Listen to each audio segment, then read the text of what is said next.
360 deal kasi you don't have, again siguro just outside looking in, wala ka kasing control with your output, with your creativity. Kumbaga, True. i-determine ng label kung ano yung hit, kung ano yung pwedeng ipasok sa'yo para mag-generate ng income. What is the best record deal for you? Personal to, ikaw, Irvin. Ako, honestly, it's distribution Noon talaga. ay kailangan makabenta kami ng 10 ticket. Nung panahon na yun, ang 10 ticket nung panahon na yun, ang isang ticket, 100 pesos. Inipon ko yung baon ko sa college. Tinago ko yung 100, magbabaon ako nun ng kanin tsaka dilata. Is it worth to find a label nowadays?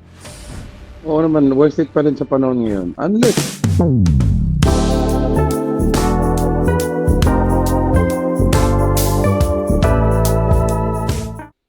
Kamusta, kuya?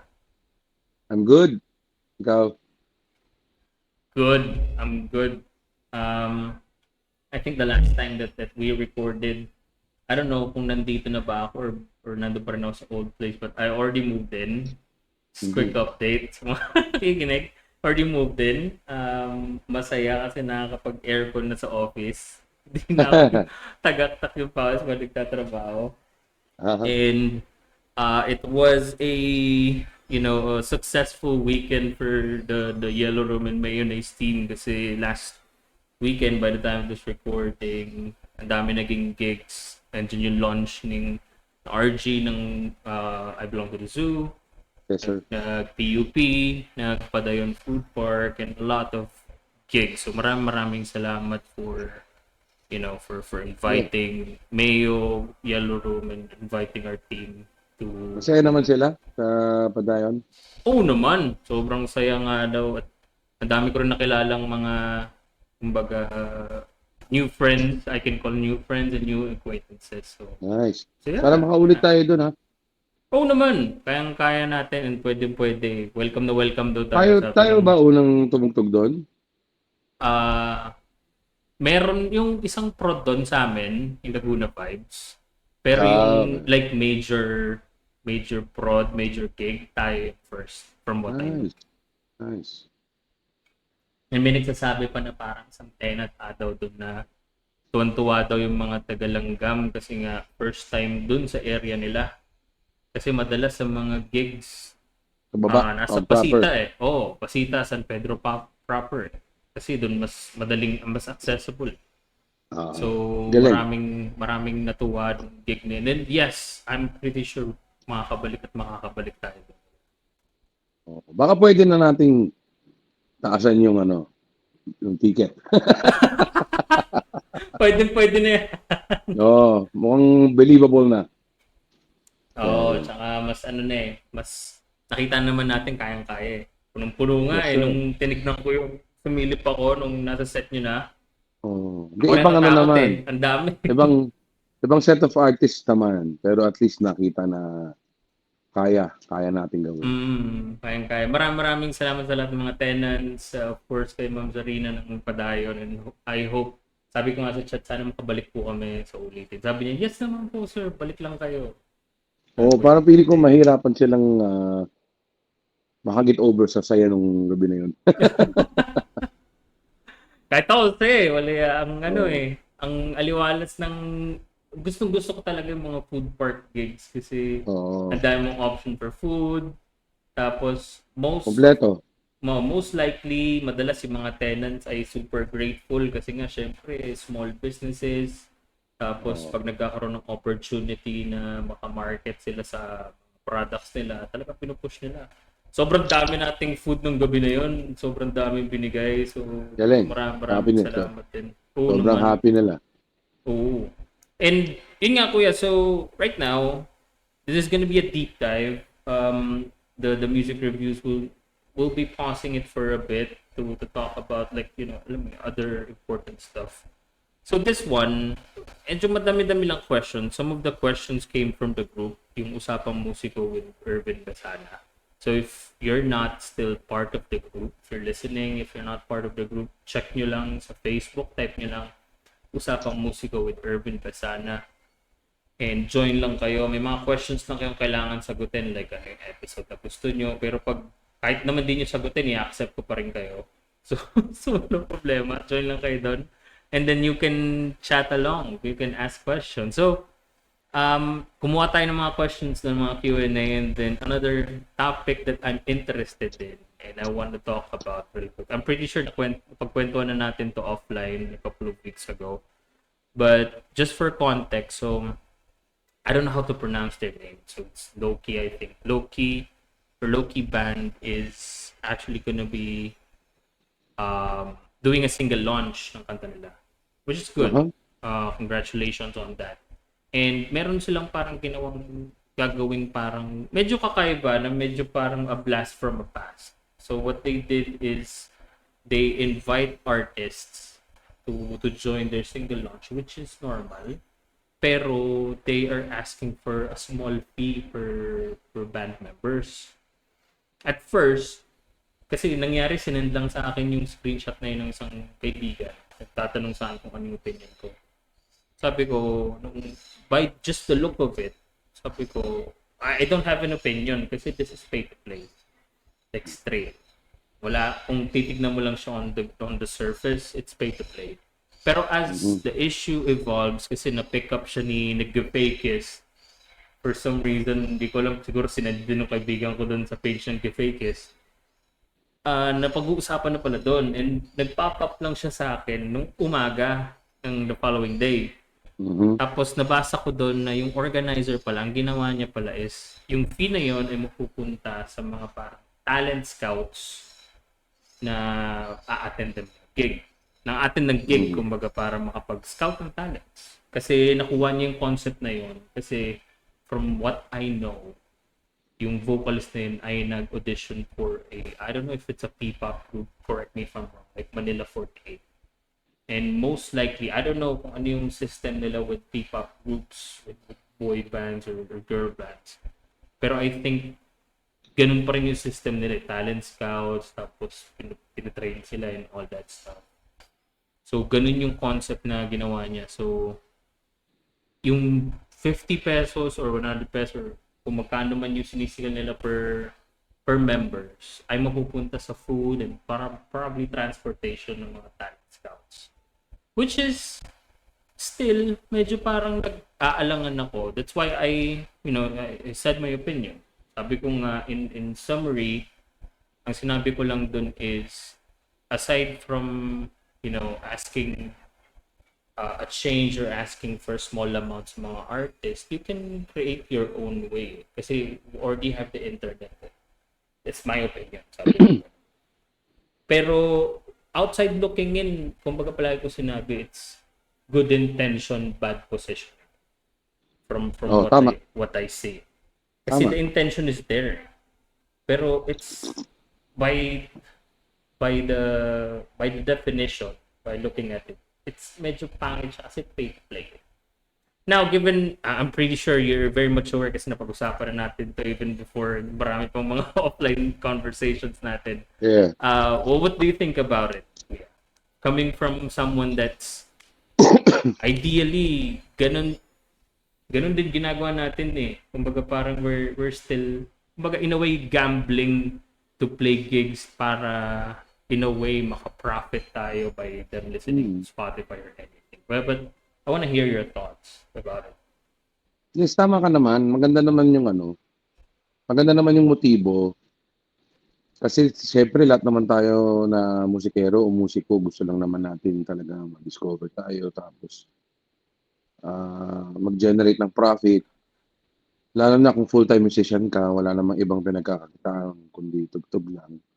Ano lang talaga para sa akin, marami ng generations, I mean from the generation that is older than me and our generation and then the younger generation of musicians, marami lang rin may trauma na. So one of the traumas or one of the issues na face ng mga musikero during our time and yung previous generation ay yung pay to play kasi syempre na-exploit nga yung na-exploit yung musikero. Syempre tayong mga tao, musikero, gusto natin tumutugtog ng may tao. Gusto natin tumutugtog na masaya. Kaso ano bang halaga nun, siyempre kailangan may nagbabayad ng entrance, bakit sila magbabayad ng entrance kung hindi nila tayo kilala? Kasi na-experience ko rin naman na yun, eh, na nung simula ng Mayonnaise wala namang may kilala sa'min. Walang tao, last ban kami. Nung panahon na nagpe-pay to play kami, ang ginawa namin ganito, 'di ba binigyan kami ng pero again disclaimer hindi naman pang lahat 'to. Kasi baka sasabihin nila depende kasi sa social class, eh. Mm. So nung panahon namin nung mga 2001, 2002, nagkaroon ako ng oportunidad kasi bata ako no'n, eh, fresh grad from high school. Sabi ko gusto ko lang talaga tumugtog, eh, gusto ko ma-experience. Eh, wala namang OJT sa pagbabanda, 'di ba? Oh. Wala naman, eh. Talagang diretso sa ano mo 'yun, sa sunog, sa apoy. Mm.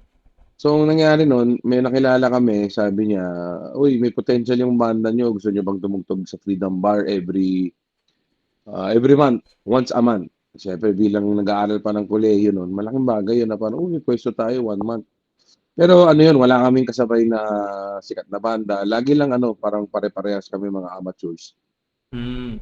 Tapos, ang pay to play nun ay kailangan makabenta kami ng 10 ticket.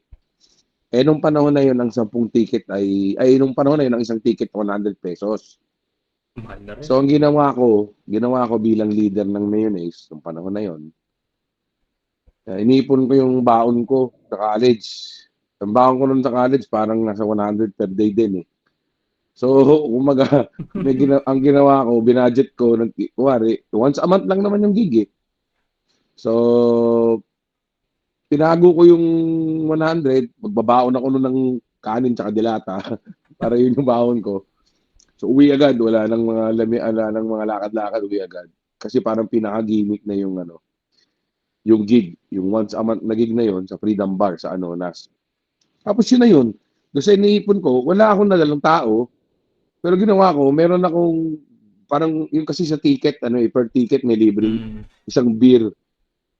Tapos sa Okey. limang tickets na nabenta may libreng sisig. Puwede na rin. So, nung Hmm. set namin, wala ngang tao, pero meron kaming 10 beer tsaka 2 plate na sisig. Gets mo? So, kinukuwento ko 'to para lang sabihin na kinailangan namin, eh. Hindi kami kilala, hindi kami taga dun kasi taga Las Piñas kami, nasa ano, Las QC kami. Pero yun yung naging parang ano namin, OJT namin na parang sa studio kasi sa jamming kasi dali lang naman kasi mag-arte-arte dun, pero iba pa rin yung may tao, eh. Kahit na sabihin mong konti lang, 8 kayong banda na nandun, eh. So, minsan kadalasan banda rin nanonood sa'yo. Hmm. Kaya ang ganda ng eksena nung panahon na yun, eh, kasi kumbaga may camaraderie kasi lahat kami, hintay kami. Hintayin namin yung banda na nauna sa'min, papanoorin namin ta's isipin namin, "Ang galing nito, paano tayo magiging ganito kagaling?" Yun ang problema kasi ngayon kasi 'di ba dahil may social media na, may YouTube na, may TikTok na. Mm. Kung may idol kang banda puwede mo na panoorin sa YouTube, sa TikTok, sa Instagram. Eh, nung panahon na yun, wala talaga, eh, kaya maghihintay ka. Kaya na-gets ko naman, maganda naman yung gustong mangyari. Bayad ka sa slot mo, tama ba? Para Oh, yeah. may chance na mapanood ka ng isang taga-industriya. Yeah, yeah. It's Ano lang around like siguro, 50 per member, I guess. oo, siguro ano lang, eto na lang yun, kung hindi mo gagawin ang isang bagay, iwas problema. Pero once na ginawa mo na at na-post mo na at nagsalita ka na, be ready to be judged, be ano, be bashed or whatsoever. Isipin mo kunwari, ikaw Irvin, tahimik ka sa mga ideas mo, sa thoughts mo, tapos biglang meron kang isang hot take sa isang bagay na hindi popular. Kunwari, magandang topic, kunwari yung sikat na bata ngayon, yung Lance. Hmm. Tapos biglang meron kang opinion sa kanya, be ready for the consequence. Yun lang naman sasabihin ko. Kunwari, may issue ka dun sa pay to play, tapos inano mo, ginudge mo, binigyan mo ng sarili mong opinion, both parties should be ready to be, alam mo yun, talked about and to handle your criticism. Yeah. Kung kasi syempre, may nagpapauto pa din eh. Kaya tayong dalawa, tayo nag-uusap dito para ihikayat natin na, oo, may ganyan, pero there are also other ways for you to be heard, to be seen, to be appreciated. Again, paulit-ulit ko sasabihin kasi applicable yun kahit sa akin, personal. Walang success na madali. Kasi ang success naman pwedeng internet famous or pwede namang financially successful. Pero lahat yun, may trabahong kaakibat eh. Hindi pwedeng nakaupo ka lang tapos, diba? Marami nagtatanong bakit kami nagpapaprod pa. Eh, kasi kung wala naman kaming gagawin, walang makakaisip sa amin eh. Diba? At least kung may napopost ka sa internet na maraming tao isipin ng mga organizers, uy, okay itong kukunin si Minis. So, sobrang daming artist na ngayon. Ano na talaga? Pagalingan na, paanuhan na to eh. Parang matira matibay. Yeah. Then I understand that. Kumbaga, dun sa opinion ko rin, sabi ko nga, I don't see anything negative about it kasi it's good intention. Kumbaga, the idea ng organizer is mabigyan ng opportunity yung alam mo yun, yung mga band to have the talent scout in front of them and possibly ma-discover. Kumbaga, everything is about possibility. Pero at the end of the day kasi, if you have a very interesting or very unique preposition or position, be ready for kumbaga, yung comments. And same thing with baga rampant din ako with my opinions. And alam ng mga audience ko, mga friends, even you, kuya, how brutal am I before until now, na natuto na ako with how I position myself. And I think that's one thing eh. Every musician needs to understand that if they have a specific position or specific opinion, be ready for the comments. Be ready for what's about to partake. Kumbaga. Kasi that's part of it eh. Kumbaga yung mga silly ideas, ito yung sa akin, yung mga silly ideas, silly opinions. Sometimes it's right, sometimes it's wrong. Pero at the end of the day, if for yourself, alam mong tama ka and wala ka nasasagasaan na tao, then just go with it eh. Kumbaga nasa iyo naman yun eh. And for the bands na hindi ko pa kasi nakita kung may mga naka-line up and I'm sure meron. I mean, that's your opinion, that's your choice. Kung pinili niyong sumali dun sa event na yun, that's fine. Nasa inyo naman yun eh. Kumbaga, at the end of the day, we're just here to say na aside from that, maraming opinion, maraming ways. Pwede kayo gumawa ng sarili yung gig. Kung talagang wala. Kasi lahat naman tayo naranasan yun eh. Kahit kami enjoy, nagtour kami sa Lucena na parang 50 lang, 60 lang yung dumating. Tapos, yung napunta sa Part amin, yun eh. Panggas lang. Ganun talaga, part talaga Hindi, yun part eh. talaga. Part talaga yun eh, ng journey. Para Oo. malaman mo kung para sa'yo ba to o hindi. Kasi maniwala man maniwala man kayo sa hindi, sa lahat na nakikinig na kunwari fan ng Mayonnaise o fan ng mga sikat na banda. Kahit na sikat ka na, may struggle pa din eh. Kasi ako personally, hindi ko alam yung mga ibang banda. A great event na natapos na, stops there. So, hindi pwedeng nag-linger too much on the success of one event.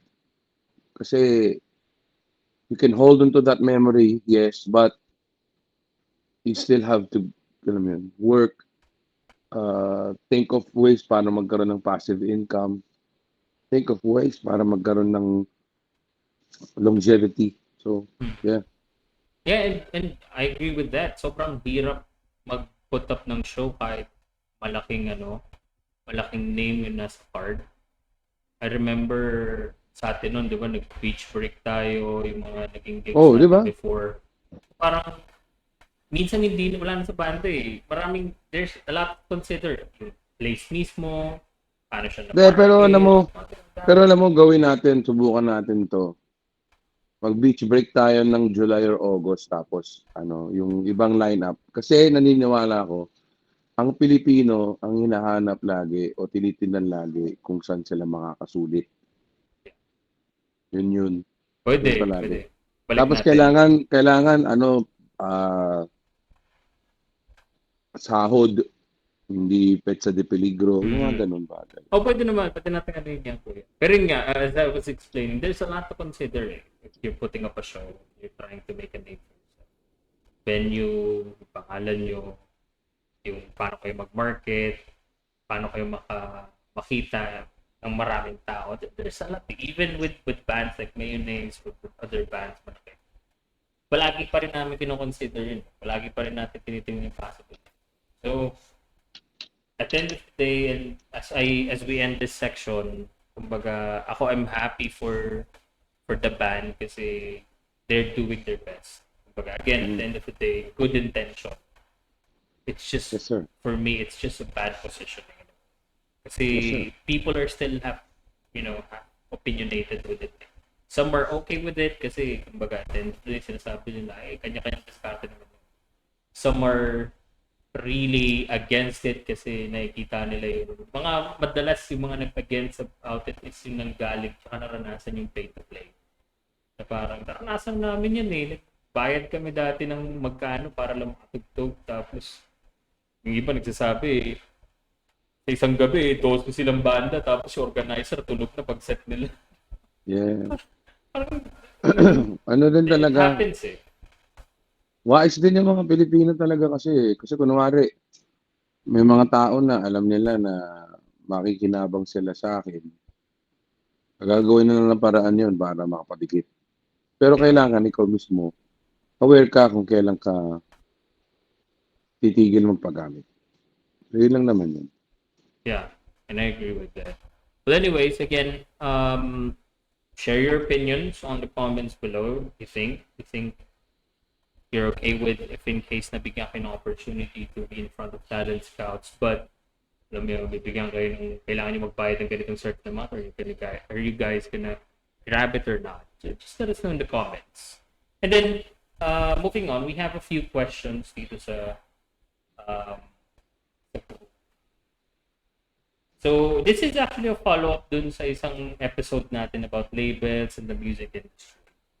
So, first question natin is it worth to find a label nowadays?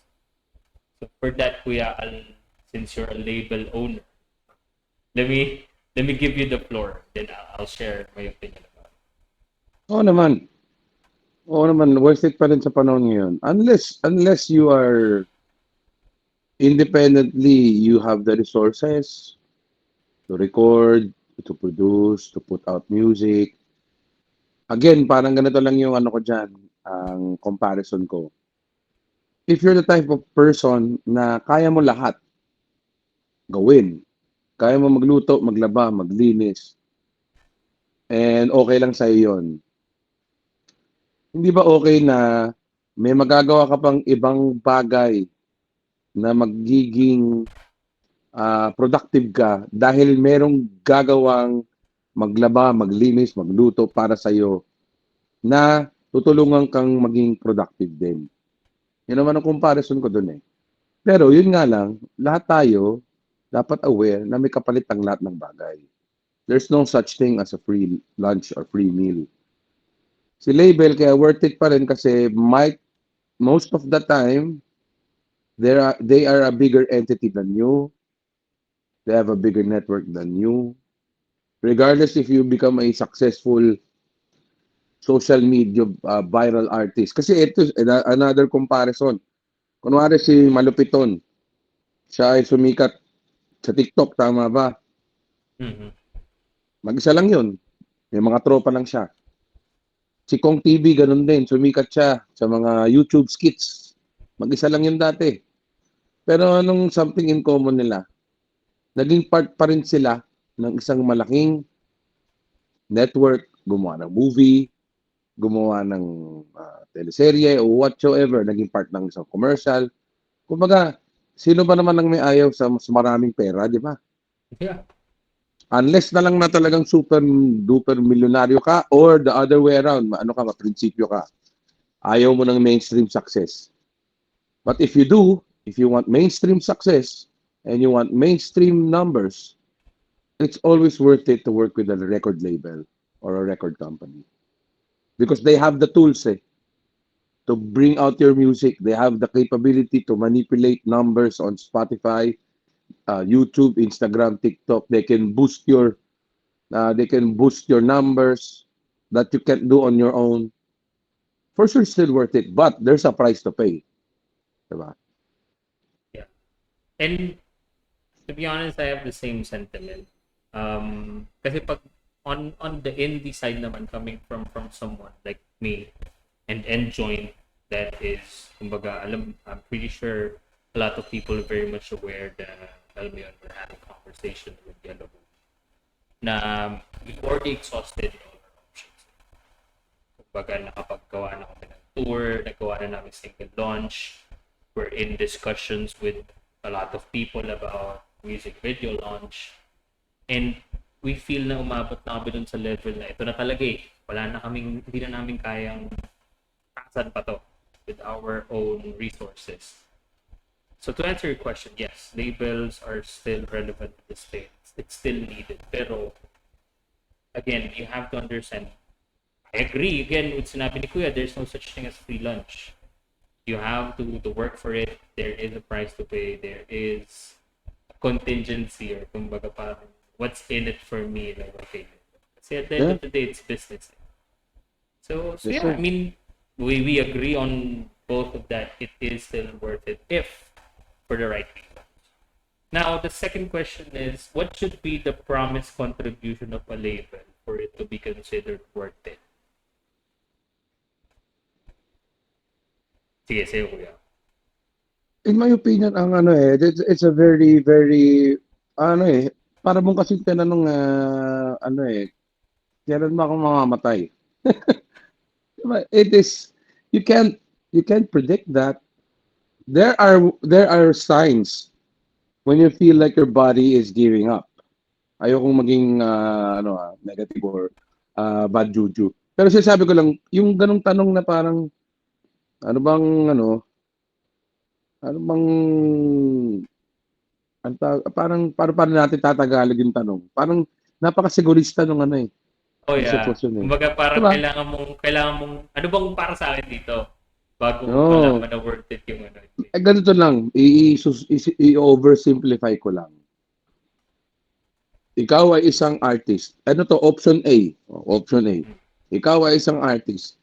Gusto mo bang sumikat? O kung ikaw, Irvin, gusto mo bang sumikat? Ano naman? Ano ang definition mo ng sikat? Passive income, mainstream success, longevity. Oh, mainstream success. Okay, itong mga kailangan mong gawin. Game ka ba?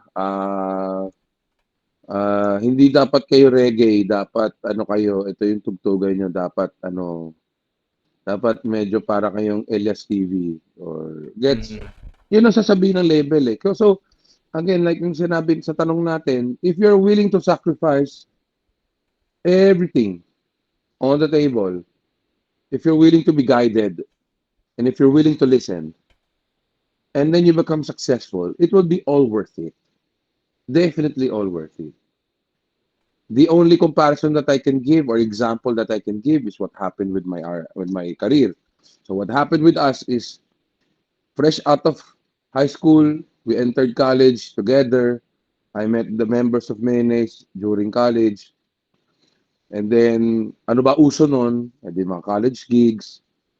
So, nagtanong-tanong, paano kami makatugtog dito? I'm sure ikaw, Erwin, personally, alam mo na-experience mo to. Parang, paano kami makatugtog dito? Paano kami makatugtog sa Merix o Look for Production? Tumugtog kami from 2001 hanggang 2002. Kaya ang anniversary namin 2002 kasi parang dun kami, okay, we are a professional band. Hindi na kami mga totoy. 2001 to 2002, prod, pay to play, whatever it is, tugtog lang.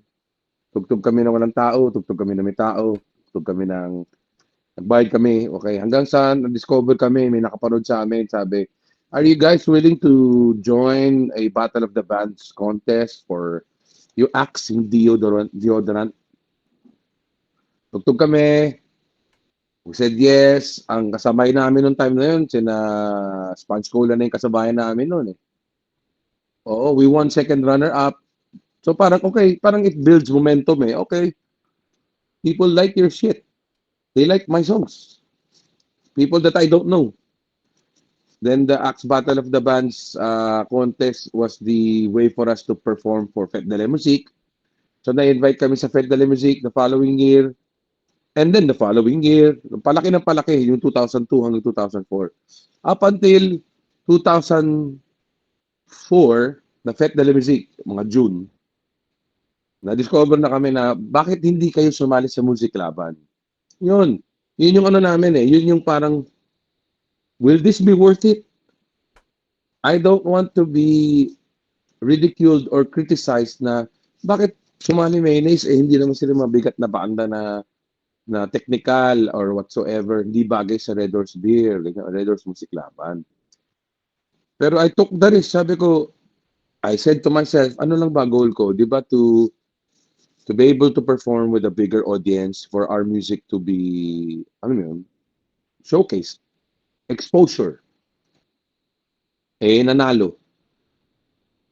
So, nung nanalo, doon nagsimula yung mga compensations, yung mga, doon nagsimula yung, okay, babayaran ka nila, pero this is what you have to do.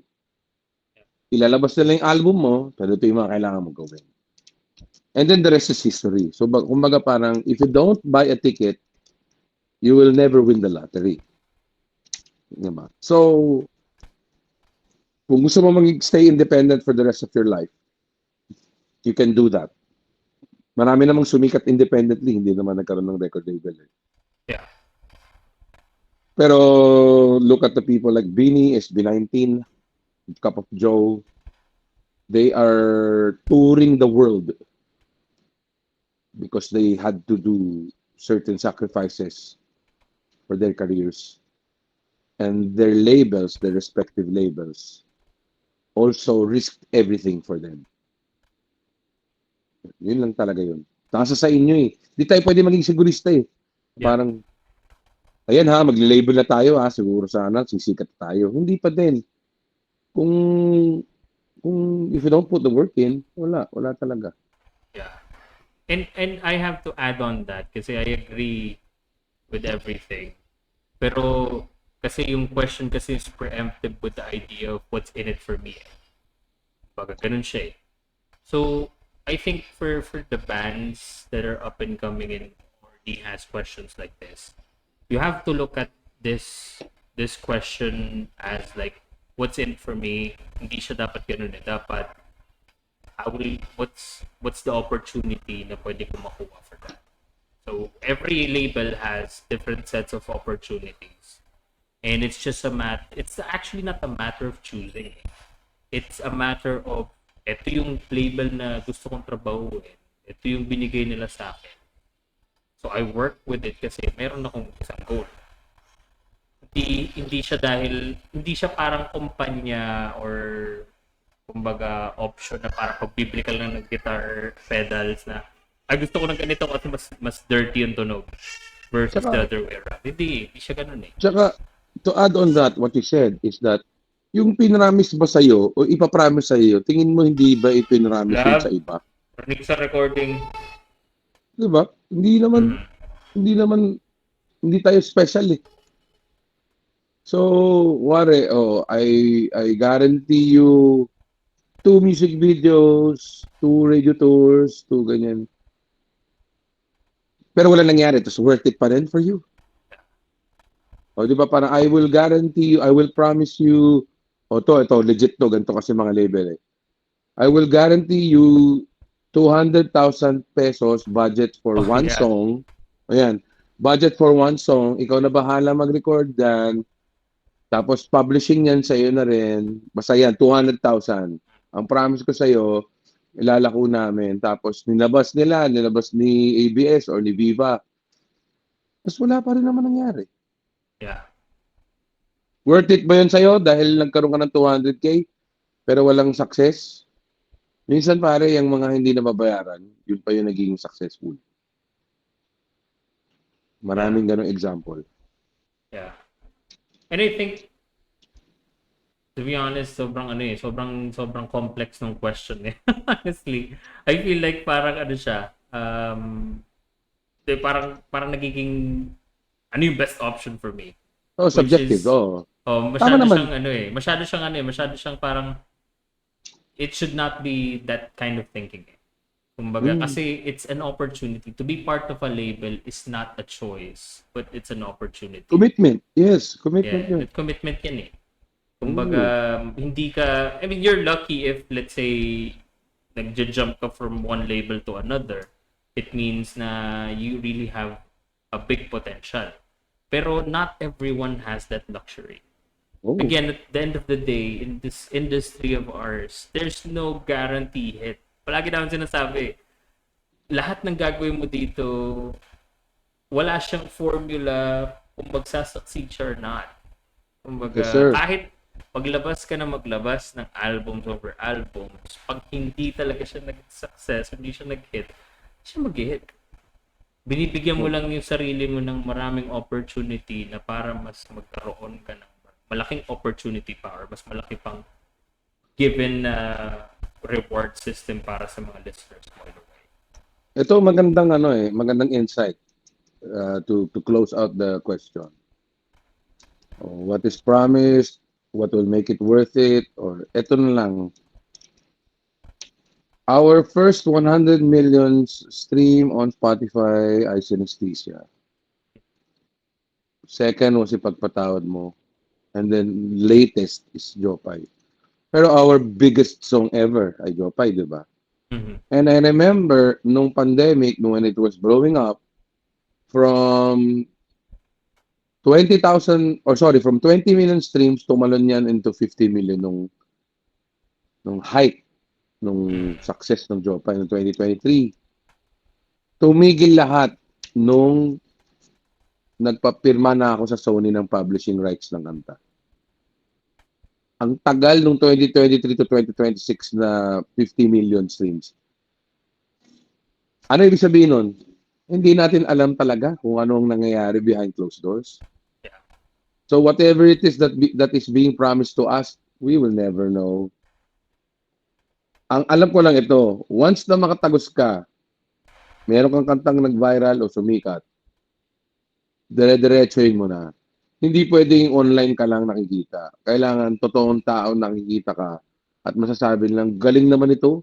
Kasi sigurado ako sa lahat ng nanood sa Padayon ng unang beses kami nakita. It's either nag-exceed yung expectations nila or disappoint sila. But I think it's the former. I think mas yung nagulat sila na, ang galing pala nito. Yun. That's the tried and tested solution. Yeah, and I agree with that. You really have to do the work, honestly. Kumbaga, it goes hand in hand. And yeah, Oo naman. let's move on to the other question. So I think na-answer na natin tong third question. What are the usual demands of labels to their artists? Song quotas, frequencies, and stuff like that. So again, depende yan sa deal eh. So may Oo. mga deals na minsan kailangan isang Na, I can, ano, album. Kumbaga, I can go deep dive kung ano yung mga na-offer na sa amin. oh yeah, Diba? pwede kuya. Sa, If you have, sa amin, to answer the question, sa amin, pinangakuhan kami ng, ng advance royalties ang tawag nila doon. Anong sabihin nun? Maglalabas ang label ng budget para sa'yo, para magawa mo yung mga kanta. Nung panahon namin, albums pa eh. Parang nung panahon namin, parang 20,000 kada kanta. Kaya naman yung mga banda nung panahon na yun, parang 20 songs isang album, 17 songs isang album. Kasi dami no. gahaman yung mga yan eh. Gusto nila mas marami pera eh. Pero to be honest, ganoon naman talaga. Papangakuhan ka nila ng budget, gawa mong paraan na magawa mo yung... Well, una sa lahat, paparinig mo muna yung mga demo eh. Yeah. Pag nakitaan nila yung marketing ng label na pag nakita na parang, okay to ah. Pero record mo yon, bigyan ka nilang budget, hoping na paglabas ng kanta, mabawi nila agad yung nilabas na budget sa'yo, saka kayo kita. Saka kayo kikita. Tapos at the same time, Tugtog. Promo, tinatawag na promo. Tugtog ka sa mga mall, tugtog ka sa mga TV shows, radio shows. Yun naman yun. Yun naman lagi pinapangako sa amin. CD, actual CD, sagot ng label ng recording, sagot ng label ng pag-produce ng mga music videos. Yun naman yung nangyari sa amin. Yun yung naging album cycle or naging single cycle ng mga banda noong panahon namin. Pero again, mag-hope and pray ka na yun nga, yung nilabas mo kanta ay kakainin ng gusto ng masang Pilipino. Kasi kung niche market ka lang, kung certain community ka lang patok, break even lang yan. Pero kapag nationwide yung kanta mo, that's when the money comes in. That's when the real discussion between artist and label occurs. Yeah. And there are certain instances pa, if you try and research, may mga deals na aside from yung album, meron pa yung royalties na, sige, bigyan ka namin ng, let's say, yung mga bigger na sa US, bigyan ka namin ng 10 million for this album. Oo. Sila na bahala distribution, sila na bahala mag-release ng CDs, tapos tulad ka na 50 million yung what do you call this, yung album or album launch. Pero at the end of the day, sabi nga, pirma kasi. So that's part of it. Oo. Marami pang deals. Marami pang deals actually. Oh, lalo na ngayon, lalo na sa panahon ngayon kasi yung social media age na eh. Yeah. Tsaka yung 360, ibig sabihin ng 360, alam ko na pag-usapan na natin to. Yeah. Most labels pala ha, most local labels, hindi yung mga tulad namin na independent ha. Most major labels, hindi na yan hindi 360. It's either 360 or distribution lang. So anong difference? 360, buong katauhan mo, pag-aari nila. Lahat ng galaw mo, pag-aari nila. Even your name. So, yes. Bigyan ka nilang pera. Pero, yun nga, hanggang sa buong kaluluwa mo sa kanila yun. Pag distribution naman, ano lang yun, parang nakilagay ka lang sa refrigerator nila ng, ng ulam mo. Ang problema kasi, pagka wala kang refrigerator eh. So, mapapanis lang yung ulam mo. Pero dahil may refrigerator sila, makikilagay ka lang doon. Para pagbukas ng consumer, makita, uy, sino tong ulam na to? Yun yung comparison ko doon. Yeah. And a lot more. You guys can research yung mga deals and possibly yung mga quotas. Pero most likely here in the Philippines, ganun lang siya. Either 360 or distribution. Pero question lang ako. I just want the listeners to hear. Coming from you, what is the best deal for you? What is the best record deal for you? Personal to, ikaw, Irvin. Ako, honestly, it's distribution talaga. Kasi 360 deal kasi you don't have, again siguro just outside looking in, wala ka kasing control with your output, with your creativity. Kumbaga, i-determine ng label kung ano yung hit, kung ano yung pwedeng ipasok sa'yo para mag-generate ng income. Doon pumasok yung isang opinion or isang article na nabasa ko about bakit magkakatunog sila. Adi, yung mga ganun mga artist. Kasi most of the artists na ganun din yung tunog, galing sa Star Magic, galing sa ibang labels, na under 360 deal. Nag-hit na kasi si Adi tsaka si yung mga ganong songs eh. So, syempre, ang gagawin ng label, imimimic nila yung ganong style. Solo artist, R&B na medyo wavy, medyo love song, tapos medyo parang seductive yung paano yung approach. It's the same thing. Pero kasi that's what generates money. So may mga artist dyan na gusto talaga yun. May mga artist naman dyan na 100% sure na naka 360 deal na ngayon. Hindi nila alam bakit sila nag-R&B where in fact sa puso nila gusto talaga na mag-ska o kaya mag-punk. Pero dahil wala silang no choice eh. Pumirma sila ng 360 deal, your name, kumbaga yung pinaka-favorite kong word, in perpetuity, nasa kanila eh. Yes. So, sa akin, to answer your question, as someone that has a character and identity and wants to retain that character and identity, mas gusto ko distribution. Kasi distribution in a way, naglalagay ka ng ulam sa ref. At the same time, pag maganda naman yung relationship mo with labels, mas marami kang opportunity, mas maraming tao nakakita sa iyo. Pwede kang mag-connect with people to help you out eh. Baka makatulong with music videos, with tours and everything. Nakalagay yung ulam mo sa ref, pero you still have control of who you are and what Yes, your sir. sound is. So yeah, I mean, that's just for me, but I'm pretty sure maraming mga artists dyan, P-pop groups, girl groups, na gusto talaga nila yung mainstream success. But again, kinoconnect natin to with the idea, if you want mainstream success, you have to take the risk. You have Yes, sir. to accept the possibility that your name in perpetuity will be taken against you. Yes, sir. Yeah.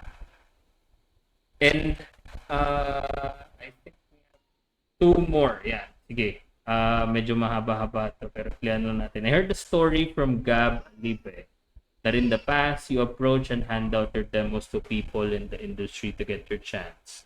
Yes, Do sir. you think that it is still applicable to this day, or is the practice now just wait for a song to hit, then sign that person or band? Oo, applicable pa rin. For me. Kasi banda kami. Ah, paano ka naman talaga makikilala kung hindi mo rin pagdaanan yan? First and foremost talaga is the process is gawa ka muna ng kanta. Actually, ito ata yung purpose ng podcast mo. Mhm. Kasi may mga banda o grupo na galing sa lugar mo na nagpapadala ng mga kanta sa'yo at naririnig na nila agad yung criticism na kailangan nilang marinig.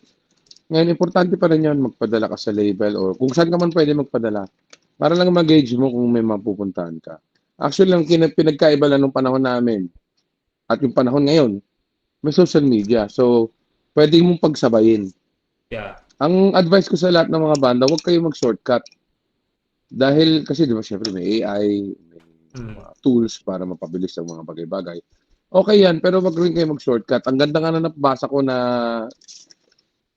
isang, basta may post siya, sabi niya, tayong mga musikero, galit na galit tayo sa AI music, pero yung mga posters natin, AI generated naman. Yeah. Oh, di ba? Di ba? So, tama yun. So, kumaga, still record demos. Kumaga, you have an idea. Ang dali nga ngayon kasi you can just record at home. Mm. Record demos, hopefully send it to, kasi meron pa rin naman mga, may mga A&R pa rin naman ng mga labels eh.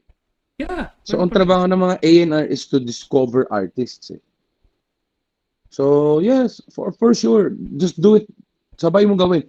Problema kasi may mga iba, lalo na yung mga ibang artist na nagsimula ng pandemic. Siyempre, nung nagsimula ng pandemic, wala kasing wala kasing live shows eh. So, ano ibig sabihin nun? E di, pwede kang hindi mag-gig. Sayang, pwede. Pwedeng pagsabayin.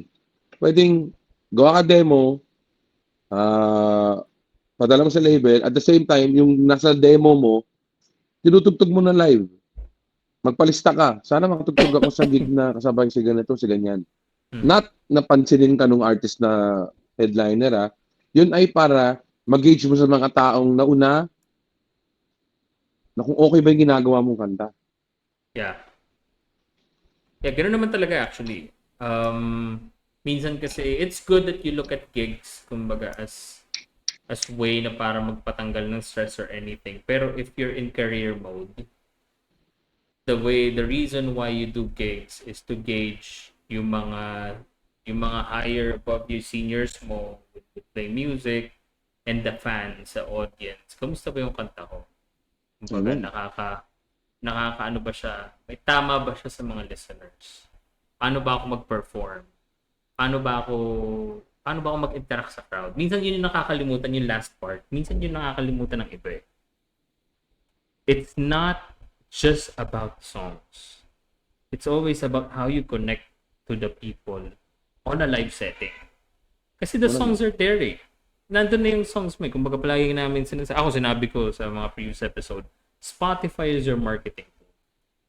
Bakit ako manonood ng banda mo kung same lang yung maririnig ko sa'yo? Di ba makikinig na lang ako sa Spotify? Kaya nga di ba may tinatawag, palagi ko sinasabi with people that are asking me, dapat meron kayong live version meron ko yung Spotify version. Tapos palagi yung sinasama sa set nyo yung crowd. Kahit konti pa yan, kahit marami yan, kailangan sinasama nyo sila. Kasi that's interaction. That's you're handing out experience. And to answer your question, I agree. It's still needed. Kasi yung analogy ko dyan, yung philosophy ko dyan, is parang kay Juan Tamad. Hindi ka pwede nakaabang lang na nakahiga sa ilalim ng puno tapos mag-aabang ka lang na bumagsak yung mansanas o kung ano mang prutas yan. So you still have to climb the tree. You have to create the demos. You have to send it. Madali na ngayon kasi pwede ka nang may mga Facebook pages na yung mga yung mga labels. Alam mo ginawa ko yun kuya. Nilista ko lahat ng mga on top of my head labels. Tapos nag-research ako sa Facebook, sa Google ng mga labels dito sa Pinas. Tapos sabi ko, pinag-aralan ko kung ano yung mga genre, ano yung mga lineup na meron sila. Para alam ko kung ano yung pwede kong kausapin, pwede kong sendan ng demos ko for possibility na makasama sa label nila. So ganun, madali yan. You have the internet. There's no more reason na ay di ko alam, it's hard. No, you have all the resources in front of you. Tatanggapin ko pa kung kunyari panahon ng let's say 2001, 2002, 2003 na kailangan mo makipaglaban sa airplay, sa radyo, sa NU107. Kailangan mong pumunta sa radio station, magbigay ng demo mo. Hindi lang isang kanta, isang album na ikaw mismo nag-record, nagoyo ka pa nung magre-record para lang ma-send mo yung demo na yun. Tapos hindi ma-play. Those are hard times. Right now, nasa computer ka, click mo lang YouTube, how to record your music, may list na doon, paano, kailangan mo ng kailangan mo ng ganito. After nun, paano mo, actually minsan, kung gusto mong, I suggest nga minsan, mag-release ka ng mga 1 or 2 songs, ikaw mismo mag-publish muna, ikaw muna mag-release. Para at least meron ka ng repertoire, tapos yung mga susunod, ipandemo mo. Kumbaga ganun there's no more reason na the industry is hard and it's hard to be a musician or artist nowadays with all the resources that you have. But to answer your question, yes, it's still needed. There are instances na katulad ni sabi nga ng iba, yung kantang yon, yung nag-viral success. May mga ganon that happens and I'm pretty sure nangyari kasi sumikat sila, nagkaroon ng label offer dahil nag-viral hit yung kanta nila.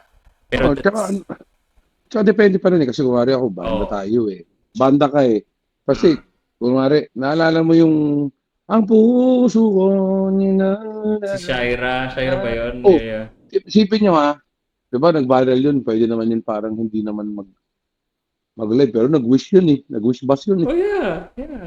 Diba? Tira mo si hawak mo ang beat, kahit na walang live performance, nagpa-guesting pa din. Nag-guesting yun sa mga TV stations So ano ibig sabihin nun? Kahit na anong success ng streaming o ng kanta mo online, you still have to have a personal experience. Yeah. Kailangan bilang tao, lumabas ka sa TV, ito pa rin gumawa nun. Di ba? Yun lang naman yun Yeah. And lastly is, if it is applicable today, what's the correct medium for people in the industry to listen to your works, assuming you are a relatively unknown artist? I think that's already answered. We have a lot of mediums, YouTube, Spotify, Apple Music, lahat. Lagay mo sa lahat. Alamin mo muna kung anong ang target demographic mo. Yan ang nakakalimutan minsan ng kadalasang mga artist. Alamin mo muna kung anong target demographic mo. Kung ang target demographic mo ay blue-collar jobs, yung mga taong nasa masa, syempre maghahanap palagi yan ng cost-efficient na platform. So hindi yan Spotify. Kaya naman mahilig yung mga coffee shop sa mga playlist, di ba? Yung mahabang playlist. Kasi nga, libre lang yun Yeah. So doon ka mag-focus. Kunwari, Facebook, libre lang naman yung upload ka sa Reels, upload ka sa libre lang yun. Makukonsumo yun agad. Araw-araw. Tsaka pag maganda naman Maganda example diyan kunwari marami akong napapanood na mga ano lang sila, dalawa lang sila sa banda, gitarista tsaka drummer lang parang nakarinig na ano, uso pa ba yung ganitong tugtugan ta's mabigat tugtugan, gano'n. So mapupukaw agad yung ano mo. There are mediums na puwede niyong i-maximize pero tama ka, the best way is to put it all out sa lahat ng available platforms. Yeah. Minsan yung mga aggregators kasama na sa plan nila yan. Spotify, Facebook, Instagram, TikTok. Baga, lahat na yun. Tsaka ano, just to add on that, 'di ba pagka may 'di ba pagka kunwari nanonood kayo ng TV nung panahon natin, 10 years ago, 15 years ago, 'di ba 'pag nagpo-promo ang isang artista na may bago siyang sine, kahit na taga-kabilang stasyon siya, pupunta pa rin siya do'n at magge-guesting. Yeah. Oo, kasi nga you have to promote your material in all available platforms Yeah. as much as you can. Kasi para hindi lang kunwari Channel 7 ka, tapos lagi ka lumalabas sa Channel 7, pero may mga tao na hindi nanonood Channel 7 eh. Kaya need mo pa rin mag-guesting sa Channel 2. Para pag Mm. nag-guesting ka doon, malaman nila, oh, may bagong series pala si ganito. Yun talaga yung analogy doon. Yeah. Kung may kanta kang viral, kung kanta mo viral, tapos TikTok ka lang, tapos gusto mo TikTok ka lang, TikTok, okay lang naman. Pero there's a chance for you to have a bigger clout. Bakit hindi? Lalo na kung habol mo yun. Yeah. Yeah. And yeah, marami talagang opportunities. Yun nga, yun yung actually yung ano dun eh, yung parang dilemma with right now eh.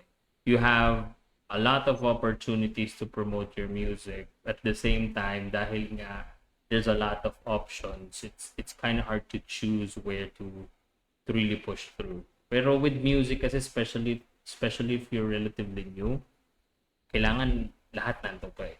And then try and understand your demographic. Where saan yung may pinakamaraming views, saan may pinakamaraming listens, ano yung age bracket Data. na Yes.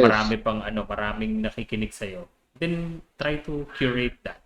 Meron akong nasuggest kasi meron akong kaibigan DJ before. Parang nagtatry siya tapos parang medyo budots yung style niya kasi inspired siya kay DJ Love eh, sa budots. So sabi ko sa kanya, bakit hindi ka gumawa ng ano, yung parang mga songs mo pero gawin mo parang compilation sa YouTube. Alam mo yun yung parang greatest hits, mga ganyang style. Yes, Tapos sir. kunin mo yung parang caption nila, paano yung title nila. And so far, nag-work naman sa kanya. Marami naman daw nakikinig sa compilation niya kasi parang mix yun ng mga old songs tapos ginawa niya parang DJ, ganyan. Pero again, maraming medium. It's Yes, sir. always look at the data, always try and understand analytics, and be Tsaka, everywhere. tsaka ano lagi, ito sasabihin ko sa lahat na nakikinig kay Irvin.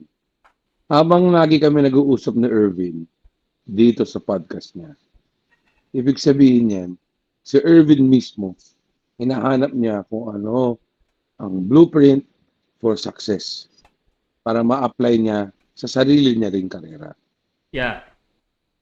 Yun naman talaga yun. Yes, sir. Kasi,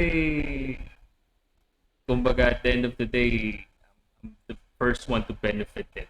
Then, for sharing it to the world. Para Yes, lahat sir. tayo mag-success. Or Yes, sir. mag-succeed, you know. Well, anyways, that's the episode. Just keep your questions coming, guys. If you have any Yes, sir. follow-up questions, just let us know. Alam mo, may Um, naisip ako, Irvin, baka we can do one time, mag-live tayo. actually, propose ko nga sa'yo offline yun eh. Kasi Ah, nag-crowdsource na ako noon. Medyo onti lang yung how they call this, nag-yes or kahit simulan lang natin nag-interact. ng kahit ano lang, i-record mo lang yung Facebook Messenger. Oh, yeah. Pwede naman yun. Oh, Pwede yung tayo iba, mag-live kumari, doon. I'm sure sina Pidjong, di ba? May mga tatanong Mm, yan. mm, mm. Yung Pwede mga yun, day pwede yun. ones mo. Oo, para lang Oo. may episode tayo na interactive. Oo. Tapos, ipapromote ko na rin since medyo malayo-layo pa siya. So, October, we're planning to do a live recording. Kami ni Kuya Monty sa Manila. Hindi ko muna sabihin yung venue. Pero October siya. It's gonna be the podcast anniversary. And Yes, sir. if you support Mayonnaise, support my band, support yung mga na-review natin dito, and you want to be part of the live recording, kasi mangyayari dyan is konting conversation tapos more on Q&A. Kasi for sure maraming Q&A na maraming magtatanong. So ganun. So if you want to be part of that, just watch out lang kayo sa page ko or sa Facebook ko para makuha nyo yung details. But yeah, probably sometime in the near future, let's do a live session. Tapos let's see natin kung maging successful. Then po-promote natin before the live session. Yeah, and that's actually it. So again, maraming salamat guys for listening. If you like the content, if you like the conversation, feel free to follow on Spotify. Just rate 5 stars para mas marami pa tayong ma-reach. Actually, marami na na-reach. Minsan nare-recommend na tayo sa ibang episode. So thank you so much guys. Tapos sa YouTube, continue lang kayo manood. Pwede niyo i-backtrack yung lahat ng catalog ko doon. Mga interviews, solo episodes namin ni Kuya Monty, music reviews. Maraming salamat. And maraming salamat din to everyone that's reaching out privately. Kasi ever since, alam mo yun, we started doing this, marami nagre-reach out privately, asking questions on their strategies, marketing, paano sila mag-move forward with their music, ano ba yung kailangan nilang strategy and whatnot. Again, reach out lang kayo mga chong. I don't charge for anything. Actually, I help out and walang problema sa akin yun. But again, always take it with a grain of salt. Wala tayong para bang one-hit formula na ito dapat gagawin natin. So, pag-aralan natin yan. But again, thank you for the trust and thank you for believing in not just me, but Kuya Monty rin. So yeah. Again, check out Mayonnaise, Yellow Room sa mga updates, sa mga gigs. And us, Enjoy din. Kakaroon kami ng gig this July 11. Pa-promote ko na agad. para makapanood kayo.